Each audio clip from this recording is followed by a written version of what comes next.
tubang.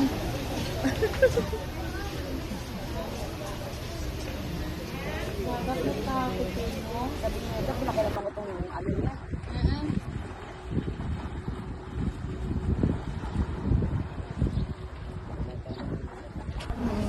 Para sa ano, Rosa? Hindi lang. Pero, alam ko itong lipstick eh. Ha?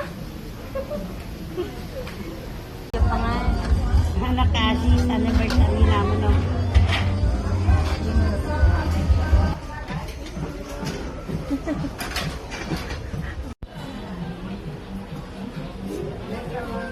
Graduga mo ka nun.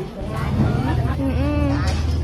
Hindi ako makapamaligya dito, ma'am. Why? Buman to bay. Ha? Hindi mo pwede. Hindi ka kapamaligya? Ang bukto ko na lang pa, ano ko yung pabantayan. Ano